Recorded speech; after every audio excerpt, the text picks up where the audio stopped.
Hello everyone, welcome you all on the second part of the quadrilateral, and here we are going to discuss the problems or the sums based on the topic quadrilateral. So here I have written one sum. The angles of a quadrilateral are in the ratio 3:5:9:13 and find all the angles of a quadrilateral. So today we are going to solve that type of questions. See, if we have the ratio of 4 angles, then we are first going to consider, or our assumption will be to what we need to required or what we need to find. Means यहाँ पे जो question है find all the angles. Find all the angles means let हम वहाँ से start करेंगे. Our solution will be start from here. Let the angles of quadrilateral be. Let the angles of a quadrilateral be.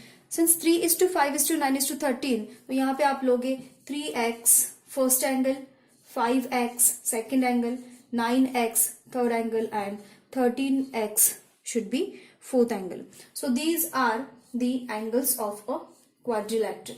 Angles should be in degree. So these are the 4 angles of a quadrilateral as we have assumed here or we have considered here. So we know the angle sum property of a quadrilateral. I'll draw here one diagram as the question is, suppose ABCD is a quadrilateral. One is 3x, 5x,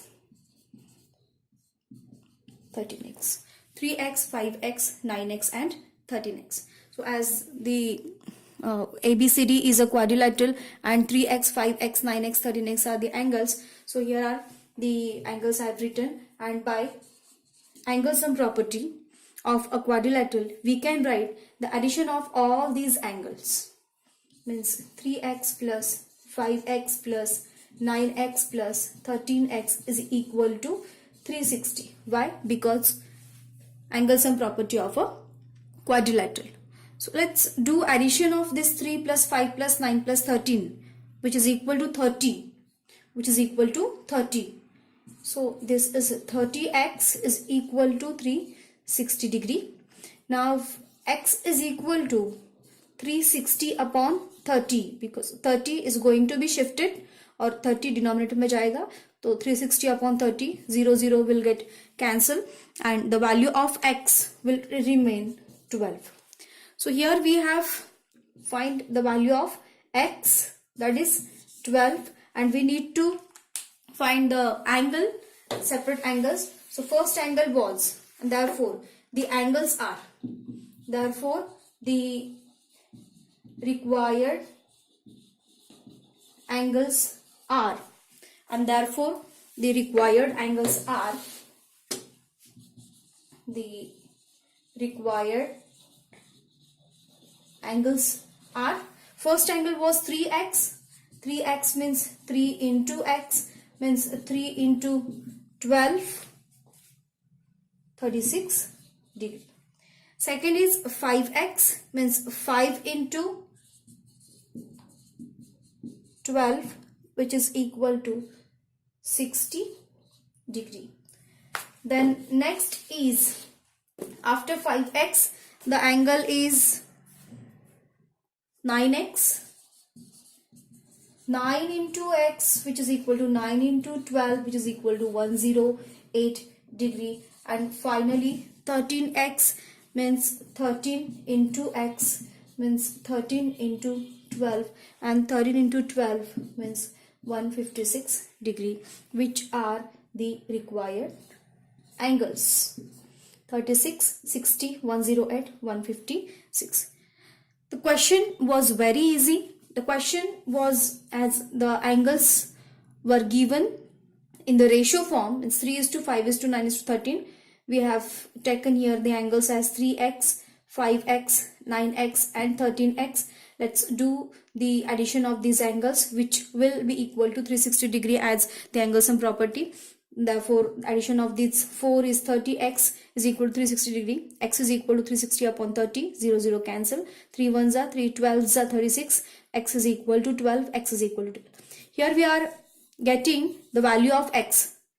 We have substitute the value of x in the given angles 3x, 5x, 9x, 13x, and here we have given the required angles. We are going to discuss about rhombus. We will see what is a rhombus. What is a rhombus and what is the difference between square and rhombus? I'll draw here one diagram, A, B, C and D. Rhombus means again a parallelogram, as opposite sides are equal and parallel. Opposite sides are equal and parallel. Rhombus is again a parallelogram. A parallelogram whose all sides are equal is called a rhombus. ABCD is a rhombus where AB is equal to BC is equal to CD is equal to AD. Here only the term is all sides are equal and the opposite sides are equal and parallel to each other. Means AB is equal to CD and AB parallel to CD. AB is equal to CD and AB parallel to CD. I'm going to explain the next type, that is trapezium. Trapezium. What is trapezium? Trapezium means again it is a quadrilateral in which one pair of opposite side is parallel. Again it is a quadrilateral in which one pair of opposite side is parallel. So here we can see AB and CD. These two line segments are parallel to each other and these two sides are non-parallel sides. So only one pair is parallel and it is called a trapezium. AB parallel CD. This is a trapezium. Trapezium is called and non-parallel sides are equal. See, if non-parallel sides are equal means AD and BC, अगर ये दोनों sides equal होते हैं, if AD is equal to BC, then we will say the given trapezium is called an isosceles trapezium. Why? Because its non-parallel sides are equal. So ABCD is an isosceles trapezium in which AD is equal to BC. In which AD is equal to BC. If AD is equal to BC, then we can say ABCD is a trapezium, but ABCD is an isosceles trapezium. Isosceles trapezium. And the last type of a quadrilateral I'm going to explain, that is, yes, can you guess which type should be there? Kite. It is like a kite. A, B, C, D.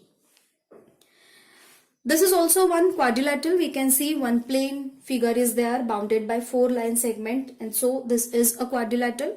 But it is a kite because its adjacent sides are equal. So a quadrilateral in which both pairs of adjacent sides, see, अगर AD मैं यहाँ पे लेती हूँ तो which side is adjacent to AD and AB. These two sides are adjacent sides which should be or which must be equal in kite. So here a pair of adjacent side is equal. So a quadrilateral in which both pairs of adjacent sides are equal, it is called kite. These two are equal to each other. We can write here in quadrilateral ABCD, AB is equal to AD, AB is equal to AD, and DC is equal to BC. These two sides are equal. Since these two sides are consecutive sides or adjacent sides, we are going to say the given quadrilateral ABCD is a kite. So here we have discussed all the types of quadrilateral, about quadrilateral, introduction part of quadrilateral, parts of quadrilateral: vertices, sides, angles, diagonals, consecutive and adjacent sides, consecutive and opposite angles, angle sum property also we have discussed, and the different types of quadrilateral. Thanks for watching my video, and we are going to discuss some extra properties about parallelogram in my next video. We are going to solve the extra sums about the quadrilateral in my next video.